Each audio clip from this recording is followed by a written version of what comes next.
जय हिंद दोस्तों, मैं धनेश्वर गिरी आपके अपने YouTube चैनल DP स्टडी 90 में हार्दिक स्वागत है। दोस्तों, आज है 26 जनवरी। आज 26 जनवरी हमारे कितने उत्साह का दिन है, जो कि हम लोग एक दिन दो दिन अपना स्टेटस लगाएंगे देश के लिए, अपना DP चेंज करेंगे। फिर उसके बाद क्या होता है कि फिर वहीं जो हमेशा की है उसी रास्ते पे आ जाते हैं। तो दोस्तों, हमेशा आपको ध्यान रखना चाहिए कि हमारा जो तिरंगा है हमारे भारत की शान है। उसको हम कहीं भी देखें गिरा है तो उसको उठा लें, उसका सम्मान करें, उसका अच्छे से सम्मान करें। तो दोस्तों, 2022 में आपका 73वां गणतंत्र दिवस है, जो कि हमारे भीमराव अंबेडकर द्वारा ये किया गया, जो सबसे अधिक श्रेय उनको जाता है कि नहीं, हमारे भीमराव अंबेडकर ने संविधान सभा का निर्माण किया। तो दोस्तों, आज गणतंत्र दिवस है 26 जनवरी। तो हम आपसे कुछ इसके बारे में बताना चाहते हैं जो आपने कभी YouTube पे नहीं पाया होगा। तो दोस्तों, संविधान सभा का जो पहला प्रस्ताव था 1942 में क्रिस्प मिशन द्वारा लाया गया।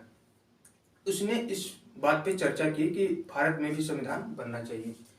तो दोस्तों, किए फिर 1946 में कैबिनेट मिशन योजना के तहत एक किया गया कि नहीं, अब संविधान बनना चाहिए भारत में। तो दोस्तों, 9 दिसंबर 1946 को संविधान सभा की बैठक हुई। जब संविधान सभा की बैठक हुई तो उसमें जो हमारे सच्चिदानंद सिन्हा थे, डॉक्टर सच्चिदानंद सिन्हा, उनको अस्थायी रूप से अध्यक्ष बनाया गया। तो उनको अस्थायी रूप से अध्यक्ष जब बनाया गया तो फिर सभा का गठन हुआ। फिर 11 दिसंबर 1946 को दूसरी संविधान सभा की बैठक हुई।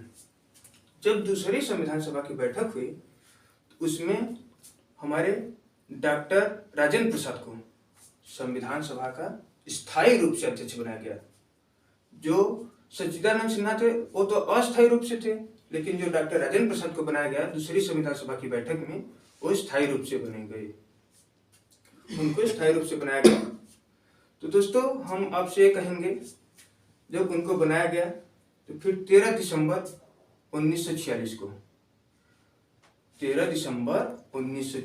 को जो पंडित जवाहरलाल नेहरू थे, वो उद्देश्य प्रस्ताव द्वारा लाए कि संविधान बनना चाहिए भारत में। तो फिर जब पंडित जवाहरलाल नेहरू ने इसे प्रस्तुत किया, फिर एक हुआ कि 22 जनवरी 1947 को ये स्वीकार कर लिया गया कि नहीं, अब भारत में संविधान बनना ही चाहिए, बिना संविधान का कुछ नहीं हो सकता।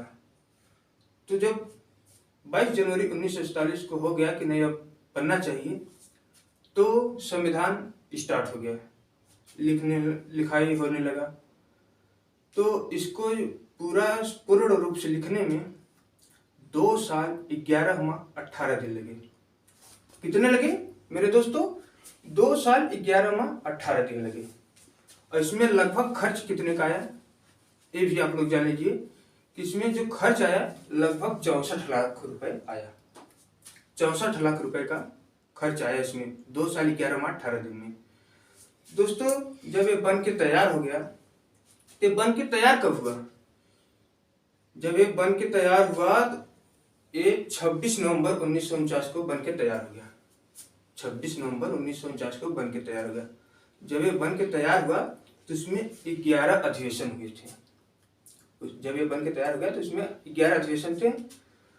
तो फिर 22 जुलाई 1947 को हमारा राष्ट्रीय ध्वज बनाया गया कि एक भारत का शान होना चाहिए, एक झंडा होना चाहिए, एक ध्वज होना चाहिए।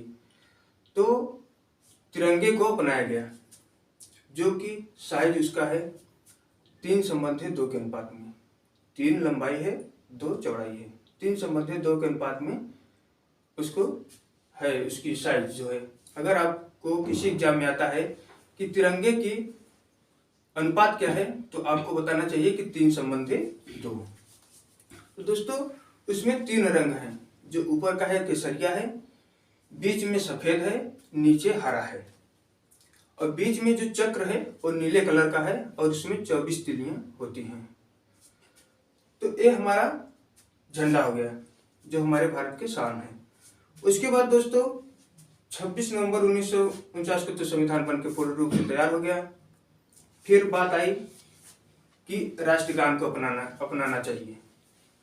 तो हमारा जो जन गण मन अधिनायक जय है, रविन्द्रनाथ टैगोर द्वारा लिखा गया था, उसको राष्ट्रगान के रूप में अपनाने का प्रस्ताव हुआ, कि बातचीत हुई इस पे कि इसको राष्ट्रगान के रूप में अपनाया जाए। तो उसको कब अपनाया गया दोस्तों? 24 जनवरी 1950 को। 24 जनवरी 1950 को हमारे राष्ट्रगान को अपनाया गया। फिर बात हुई कि भारत का एक राष्ट्रीय चिन्ह होना चाहिए। जो राष्ट्रीय चिन्ह है उसके बारे में विचार होने लगा। तो फिर उसमें ये बात हुई कि जो सारनाथ है वाराणसी अपना, वहाँ के अशोक स्तंभ का शीर्ष जो है उसको राष्ट्रीय चिन्ह के रूप में अपनाया जाए। तो उसको 26 जनवरी 1950 को ही अपनाया गया, जिस दिन हमारा संविधान लागू होने वाला था, उसी दिन राष्ट्रीय चिन्ह को अपनाया गया। तो दोस्तों राष्ट्रीय चिन्ह को अपनाया गया, राष्ट्रीय गान को अपनाया गया। राष्ट्रीय गान को गाने में लगभग 52 सेकंड समय होना चाहिए। तो जब राष्ट्रीय गान को अपनाया गया, राष्ट्रीय चिन्ह को अपनाया गया, उसके बाद 26 जनवरी 1950 को हमारा संविधान पूर्ण रूप से लागू कर दिया गया भारत में, कि अब संविधान के अनुसार जो भी काम होगा, नियम कानून सब संविधान के अनुसार चलेगा। तो दोस्तों आज हम आप लोग को इतना ही बताने का प्रयास किए हैं।